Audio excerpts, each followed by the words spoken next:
My brother's funeral smelled like lilies and lies, and my phone buzzed with a message from the dead. Our parents orchestrated grief like a performance, every sob rehearsed, every photograph staged, as if love could be edited into perfection. Then the text appeared, "I'm alive. Don't trust them." Suddenly, the sealed coffin, the confiscated phones, the vanished watch, every detail reshaped into a darker geometry. If I stayed silent, I'd lose more than my brother. I'd lose myself. But if I spoke, I'd risk tearing apart the only family I had ever known. I chose to dig deeper. The chapel shimmered under soft golden lights, staged as if grief could be bottled, polished, and streamed. Cameras lined the aisles like silent sentinels, feeding the curated tragedy to thousands online.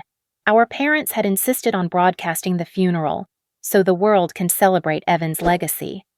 The truth was simpler. They wanted validation, applause for their perfect family tableau. I sat in the front pew where they placed me like a prop, my hair brushed into neat waves, my dress selected by my mother. "Don't smudge your makeup," she whispered before the ceremony, her voice brittle as porcelain. "You are the grieving sister. Let them see devotion, not doubt." So I played my part. My hands clutched a folded tissue I didn't use, my shoulders trembling on cue when the choir lifted their hymn. The cameras adored me, their red dots glowing, proof that the world was watching. Yet every tremor of my body felt stolen, rehearsed, a performance borrowed from someone else's sorrow. My brother had been the golden child, the prodigy, the sun around which we orbited, and I, Mara Whitfield, had been the shadow that kept him shining brighter. When the minister praised Evan's brilliance, recounting his scholarships and accolades, the comments on the live stream scrolled in praise. What a family! Such strength. Beautiful service. I caught my reflection in the camera lens and saw the crack in the illusion. My hand, shaking, the tissue damp though my eyes were dry. One camera zoomed closer, catching the tremor. Viewers would notice what my parents never did. That grief had curdled into something else, something restless. The coffin remained sealed, draped in white lilies, so abundant they looked unreal. "For dignity," my father explained, as if dignity required barriers. He told relatives that Evan's injuries from the accident made an open casket impossible. But as the minister read Evan's birth date aloud, I froze. The date was wrong, by a single digit, but wrong nonetheless. Evan was born on October 12th. The program said October 21st. I had been there. I remembered the balloons, the cake, the way our parents praised him and forgot to cut a slice for me. "You do not misremember your brother's birthday." I leaned toward my mother, whispering, "The program is wrong." Her fingers tightened on my wrist like a clamp. "Grief plays tricks on memory," she said with a smile for the cameras. "Don't embarrass us, Mara." The words lodged in my throat, choking louder than any hymn. Embarrass us? Not comfort us. Not remember him with us. Always the image, the facade. I sat back, pulse thrumming. Maybe the cameras caught my face then, caught the way I bit my lip until it bled, caught the tremor that was no longer stagecraft but panic. On the giant screen above the pulpit, the live stream chat fluttered like moths. Comments of sympathy, emojis of tears. Then, nestled between condolences, a line in stark text. "You know the truth, don't you?" My chest locked.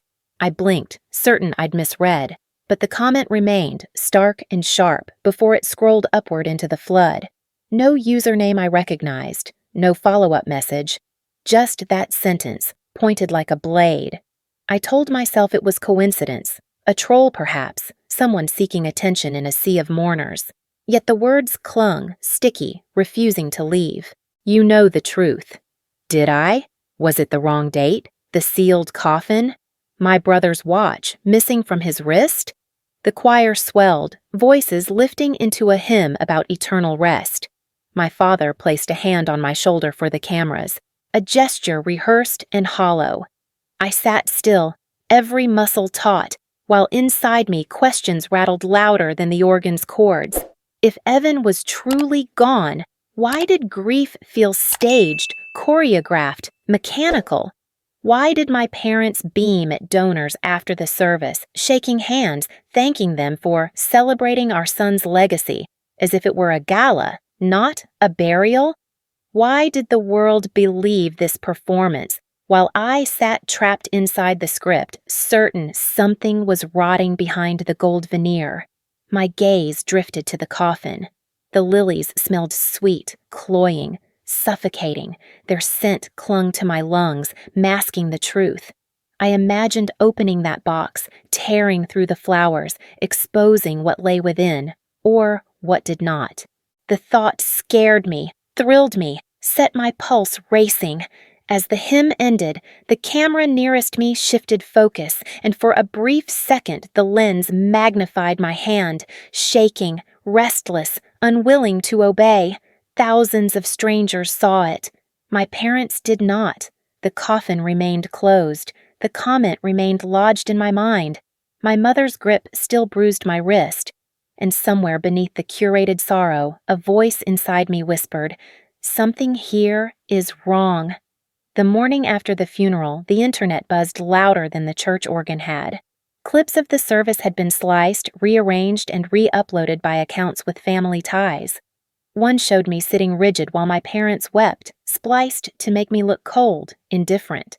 Another slowed down a moment when I pressed my lips together, overlaying text that read, "Look at her smirk, no shame at her brother's funeral." Strangers shared the posts with captions like "ungrateful daughter" and proof she never cared. By afternoon, relatives stopped answering my messages. An aunt blocked me. A cousin posted a long paragraph about how some people lack respect for the dead, accompanied by a side-eyed emoji. The narrative was working. My parents didn't need to speak when the chorus of extended family did it for them. At dinner that night, my father sat at the head of the table, hands folded, voice calm. "Mara, you're making this harder than it has to be," he said, as if the world's judgment were my fault, not his campaign. "People talk, yes, but if you stop contradicting us, it will pass." Contradicting them? All I had done was notice a wrong date, yet every attempt to point out inconsistencies earned me that same steel grip of my mother's hand, that same warning smile. My own memories began to warp. Was I mistaken about the birth date? Had grief fogged my brain? The certainty I'd clung to dissolved until even my reflection in the mirror seemed suspect. Late one night, desperate for something solid, I replayed the archived livestream. The comments still cascaded like falling leaves, most of them condolences, some of them daggers. My face appeared on screen, pale, lips pressed tight, eyes wide. Then the video froze, just for a fraction of a second. A glitch? Perhaps. But in that glitch, in the far corner of the frame, I saw a figure. Tall, broad-shouldered, familiar in posture. My breath caught. It looked like Evan. The image snapped away as the video resumed, the minister's voice rolling over me like thunder. I rewound, played it again. The glitch repeated. A shadowed figure at the far aisle, caught between two mourners. No one else seemed to notice. The official video posted by my parents had that fraction of a second edited out. Only the archived copy held the trace. The room felt smaller, the walls pushing closer. I shut the laptop, heart racing. Maybe I'd hallucinated. Maybe the figure was just a trick of light. But the thought pressed against my skull. If he was there, what was in the coffin? Days bled together after that. Sleep became a stranger. At work, I mistyped emails, lost track of conversations. I scrolled endlessly, searching for someone who had also seen the shadow. No one had, or no one dared admit it. My parents, meanwhile, doubled down on their narrative. In calls to relatives, they wept about my unstable behavior, about how tragedy had driven me to lash out. Soon I was the cautionary tale. Don't be like Mara. She's letting grief destroy her. One evening, my mother cornered me in the kitchen. Her perfume choked the air, floral and sharp. "You've always been a difficult child," she said softly, almost tenderly. "But this? You're making us look like fools. Everyone pities us, forced to endure your antics after losing Evan." I didn't make the video glitch. I whispered. She tilted her head, smile fixed. Video glitch? Darling, there was no glitch. You've been seeing things again? It's the stress. You should let us help you. You'll ruin everything if you keep this up. Everything. By everything she meant the image, the money, the legacy. She turned away before I could reply, as if the conversation had never happened. That night I lay awake, staring at the ceiling. My thoughts scattered, sharp and broken. Was I unraveling? Had they been right all along about my mind? The ceiling seemed to move, patterns shifting in the plaster. My heart galloped, my skin buzzed. I pressed my palms over my ears, willing the voices in my head to quiet. When sleep finally came, it was shallow and cruel. I dreamed of Evan standing at the foot of my bed, face blurred, voice silent. I woke with tears on my cheeks and no memory of his features. Exhaustion hollowed me out. My hair thinned, my appetite vanished. I stumbled through days like a ghost. The more I weakened, the stronger my parents' grip became. They told relatives I had always been fragile, that grief had tipped me into madness, and the relatives, seeing my pale face, my shaking hands, believed it. Still, a stubborn ember burned. I replayed the glitch again and again, frame by frame, until the outline of Evan's shoulders etched into my mind. And then, just when doubt threatened to snuff out the ember, an email arrived. No subject line, no sender I recognized, just a single audio file. I clicked. A voice filled my headphones, raw and unmistakable. My brothers. Don't trust them, Mara. Don't trust them. The file ended. My screen went black. The email with Evan's voice replayed in my head until it bled into my dreams. I listened to it dozens of times, isolating syllables, running the waveform through free software to test authenticity. Every analysis returned the same verdict, genuine. Yet hours later, another video surfaced online, my brother's voice again, only this time he was speaking of peace, urging viewers to accept his passing and let him rest. The cadence was flawless, but the words were wrong. Evan had never spoken in such platitudes. He despised empty cliches. I downloaded the clip and studied it. The background was generic, the lighting even, his features oddly stiff. When I slowed the frames, his eyes blinked out of rhythm. The voice was his, but stitched together with uncanny precision. I knew then it was a deep fake, crafted to silence me, to overwrite the truth with artifice. That week, my parents convened the extended family. They gathered in the oak-paneled dining room, portraits of ancestors looming like judges. Cousins, uncles, and aunts filled every chair. I stood near the wall, already knowing I was the defendant in their unspoken trial. My father raised his glass and spoke with solemn gravity. "Our daughter," he said, eyes sweeping the table, "has been struggling. Grief has made her unstable. She is seeing conspiracies where none exist. She accuses us of unspeakable things. We must protect Evan's memory from her delusions." My mother dabbed her eyes theatrically. "She doesn't mean harm," she added, her voice trembling. "But she cannot see reality. Please forgive her." The room tilted, my pulse roared in my ears. "You're lying," I said, my voice raw. "That video was fake. Someone engineered it." A cousin shook his head, pity in his eyes. "Mara, you need help." My aunt whispered, "She's destroying the family." The verdict was unanimous, though no one spoke it aloud. I had been cast as the madwoman, the saboteur. My last illusion cracked then, the belief that somewhere beneath manipulation lay genuine love. The truth was brutal, simple. Family was performance, and I had been miscast from the start. That night I sat in darkness, staring at my laptop. My brother's true voice in the audio file, the counterfeit video flooding the internet. Two competing realities, one of them manufactured by design. My hands trembled as I typed my father's email into a password recovery tool. He had always used predictable numbers, birthdays, anniversaries. Within minutes, I slipped inside. The inbox was immaculate, curated like his public image. But in a hidden folder marked Receipts, I found them. Invoices for synthetic media services, itemized lists of voice models, and charges for memorial video package. My stomach churned. My father had bought Evan's ghost, pixel by pixel, syllable by syllable. The discovery gutted me. Whatever shred of innocence I had clung to, the hope that misunderstanding, not malice, explained their cruelty, died with those receipts.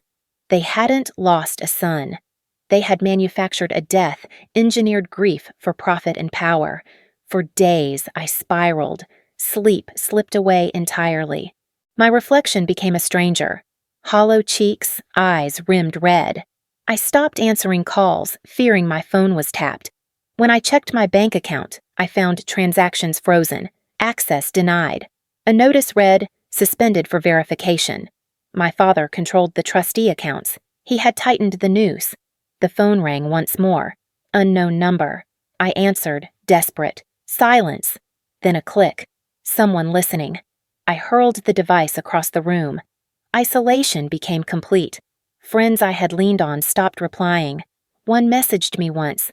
Your parents reached out. They said you're unwell. I think you need rest. Then, nothing. I began to imagine exits. The train tracks at the edge of town. The river under the bridge. I wrote a note one night, my pen scratching across paper. They made me doubt myself until I vanished. But I didn't sign it. Something inside resisted, a thin thread tethering me to the possibility of truth. And then, at dawn, as frost glazed the windows, I found it. A small padded envelope on my doorstep. No return address. Inside, a USB drive. My fingers shook as I slid it into my laptop.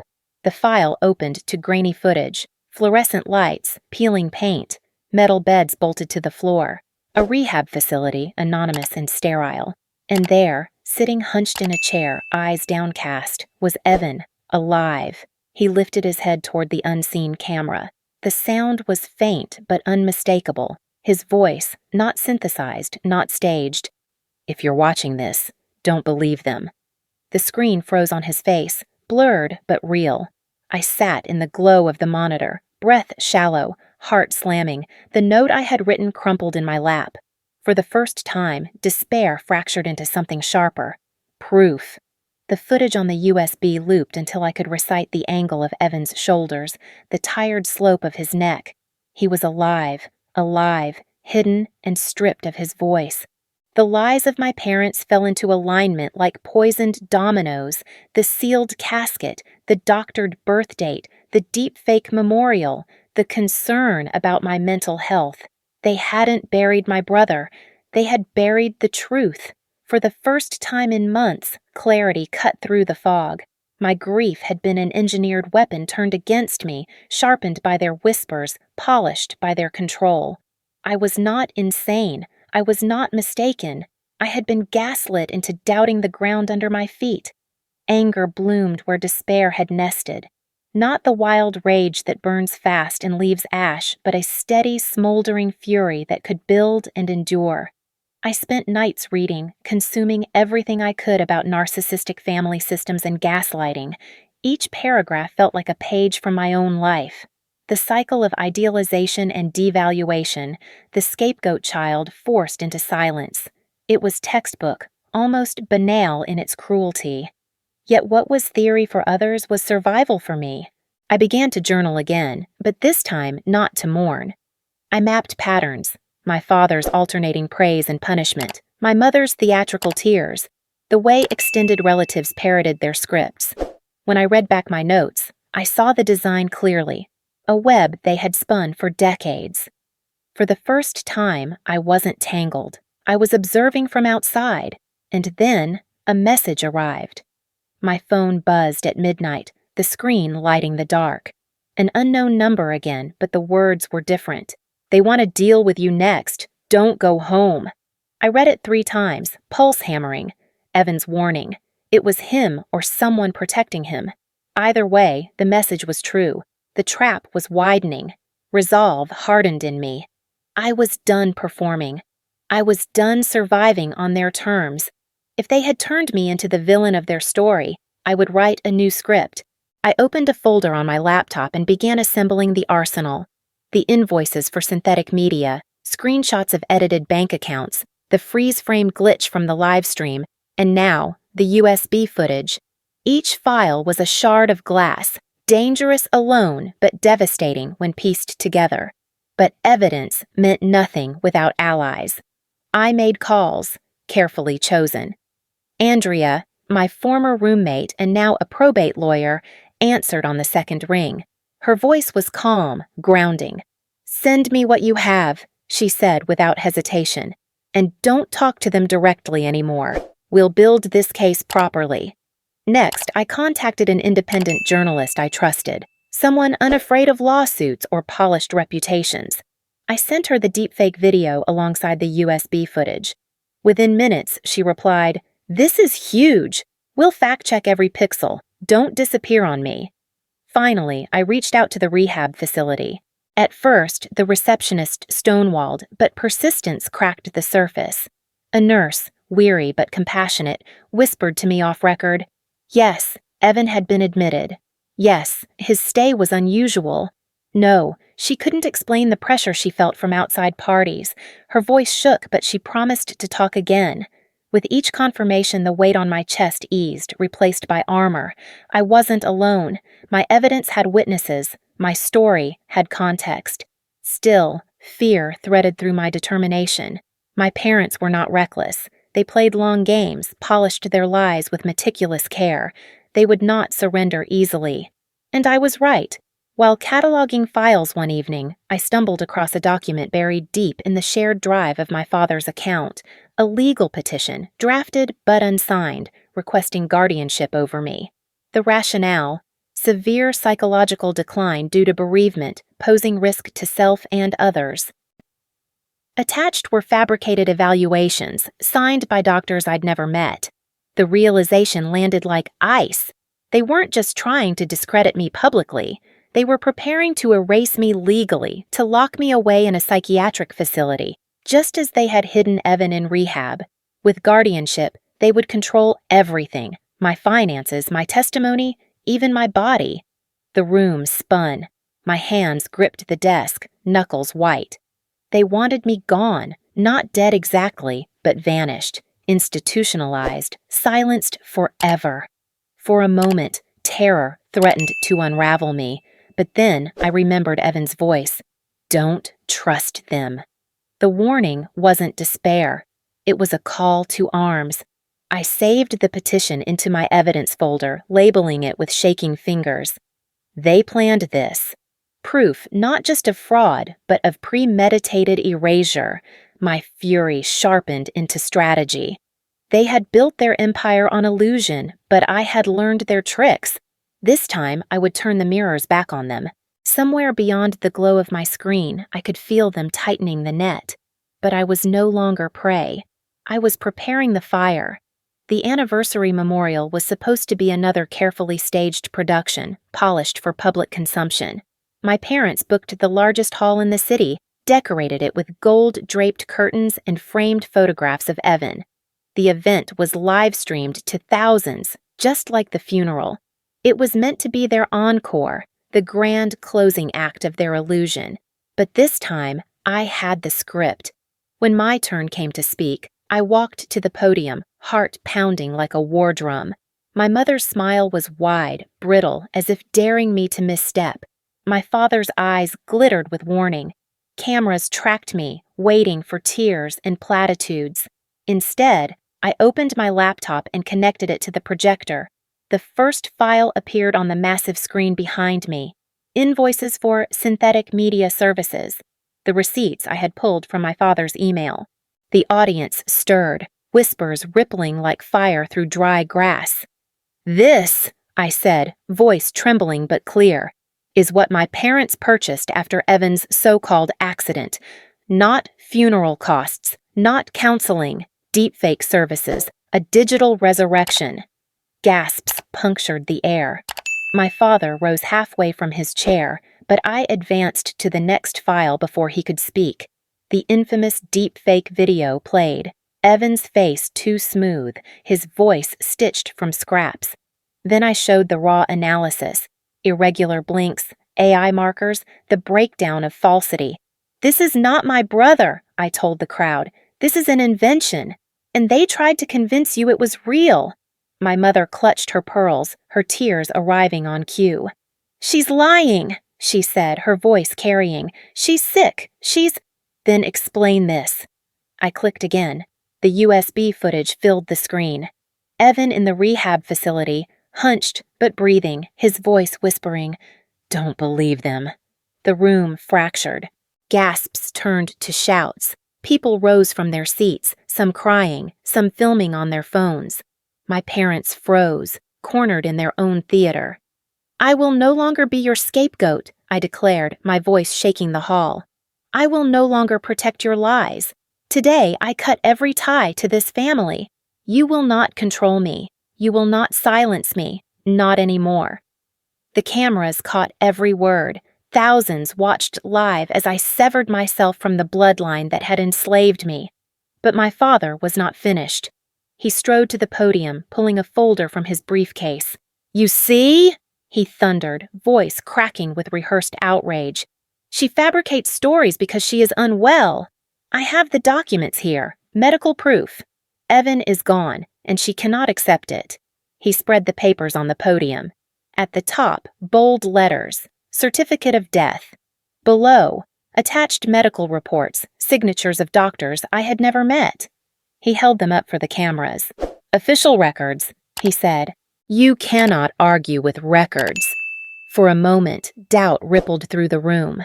The papers glowed under the lights, stamped, notarized, real to the untrained eye. My throat constricted. Another layer of deceit, another mask. But before anyone could swallow the lie, a voice cut through the noise. The journalist I had contacted stood from her seat, raising her phone. "Those documents," she shouted, "were filed last week. Look at the dates." The camera zoomed. Indeed, the so-called certificate had been issued days ago, long after the funeral, long after the insurance claim had been filed. The audience erupted in outrage. The golden facade crumbled. People shouted accusations. Relatives backed away from my parents, shaking their heads. Phones streamed the chaos, broadcasting every word, every tear, every fragment of deception. My mother's mask slipped. She grabbed my arm, nails digging into flesh, whispering through clenched teeth, "You've ruined everything." I pulled free. "No," I said, loud enough for the microphones. "You did." The hall descended into pandemonium. Some demanded answers, others fled in shock. My parents shouted over each other, blaming me, blaming fabricators, even blaming Evan himself. But their words dissolved under the weight of evidence, under the eyes of a public no longer willing to be fooled. And then, as if summoned by the unraveling, the doors at the back opened.